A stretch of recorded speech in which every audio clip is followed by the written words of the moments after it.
Working through some creative tax planning options with a client who's retired and really in an ideal tax situation. I'm going to share that scenario and what the options are so that maybe you can be in that same spot. That and more coming up.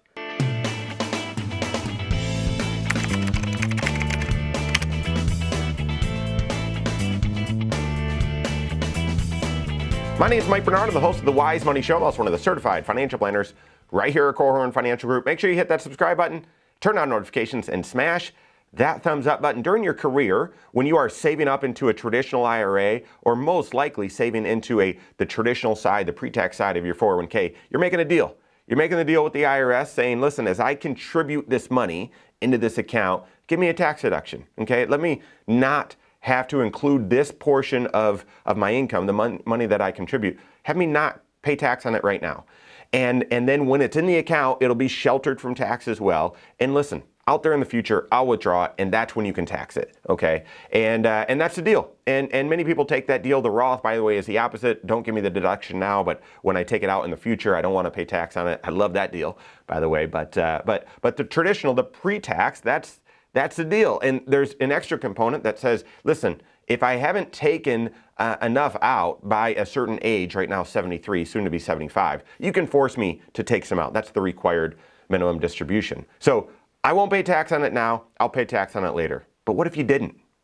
What if you didn't? Working through a scenario with an individual. She's retired, been retired for about a year and a half now, and so she waited to retire into her late 60s in order to retire, and she's debt free. Like I said, she's single. And she really, throughout her career, was pretty content with her lifestyle, even as her income continued to grow. So that allowed her to save up a decent amount in her retirement accounts, over $500,000. But what it also did is when she retired, because she worked, into, I think, 66 or so, 67, her Social Security was around $3,000 a month. And we originally sort of crafted things and whatnot. And she's like, yeah, I probably need about $1,000 net per month, maybe 15. I think we started at $1,500 per month to supplement her Social Security. We started that for a few months. And then she called in and said, it's just piling up in the bank account. And so I know I can get it if I need it, but let's just stop the withdrawal from the IRA. And I'm really living just on my Social Security, and I'm pretty content with that. In addition to that, she entered retirement with a fully funded emergency fund. And I mean, we're not talking, an enormous amount, but she had $25,000 in her savings account. And then she had another $15,000 or so of sort of slush money is what she called it. So this is money that she knew she was going to spend on vacations or other things. And so she had a decent amount of cash as well. And therefore, when there's an expensive month or something comes up and it's beyond her Social Security, she's got resources there as well. She doesn't need to turn to the IRA. So here's the question. Is she paying tax on her Social Security? Is she paying any income tax at all? She's not. I mean, what an incredible situation where hey, you've worked throughout your entire career and single. She made decent money and when we had very kind of small tax brackets since not married filing jointly, and so was easily into the 22% tax bracket, 25% tax bracket. Now paying nothing. None of her Social Security is taxable. None of her income is taxable. It's a great position to be in. I've shared before the unique way in which Social Security is taxed. There's a calculation that's done every single year, adding up all of your other income plus half of your Social Security, all of your other income plus half of your Social Security. And for single filers, if that formula totals above $25,000, then some of your Social Security starts moving over to the taxable side of your tax return. And that number, 25,000, has never changed. It's been that way for, almost 40 years. As soon as that number, single filer, is above 34,000, then even more, up to 85% of your Social Security is taxable. It's a sliding scale, and therefore it's a unique and sort of circular calculation. But that's essentially how it works.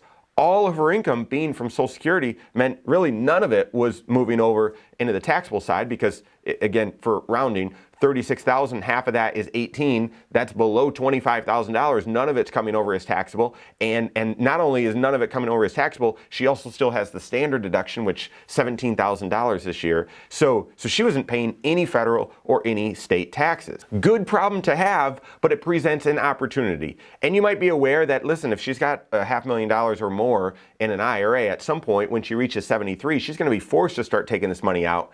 And so that could create an issue where she's paying no tax now and all of a sudden is through the 10% bracket and into the 12% bracket out there in the future.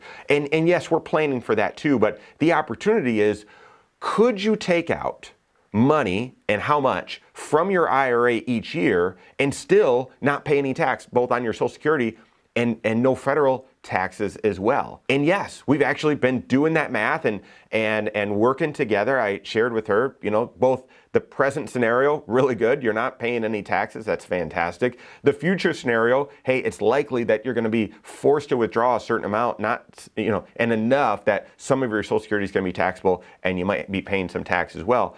But really, the opportunity is looking at both of those spectrums, but saying, how much could you withdraw each year and stay in the situation where you're not paying any tax? Well, in her unique situation, it's about $15,000 a year that we could withdraw from her IRA without having any of her Social Security become taxable. Some of it actually landed onto the taxable side of her return, but between that and the amount that we withdrew, the standard deduction would be enough to wipe out the tax. And based on where she lives, she actually gets a deduction for a certain amount that she withdraws from her retirement accounts. So not paying any federal tax or any state tax, about 15 grand a year. Pretty incredible opportunity. Well, this year, she needs to make some repairs and updates to the house. So those dollars are coming out of her IRA and they're going to go to her savings account. She's going to spend them on some home repairs. And in the future, as she withdraws them, she'll either,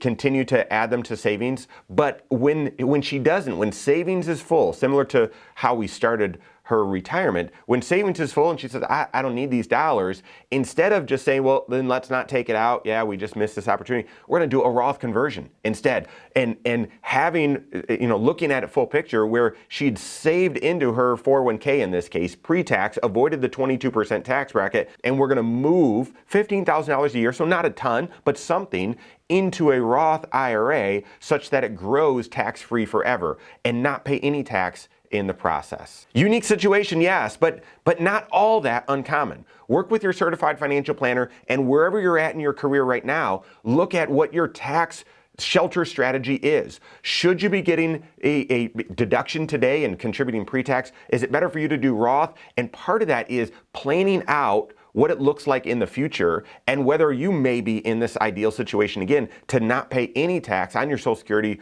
or in retirement as well. Work with your certified financial planner on that. If you don't have a CFP on your team, you can contact one on my team. Find us online, Korhorn.com. That's Korhorn with K, wisemoneyshow.com. You can find us there as well, or give us a call, 574-247-5898. All right, there you have it. Go out and take your next wise step in your financial life.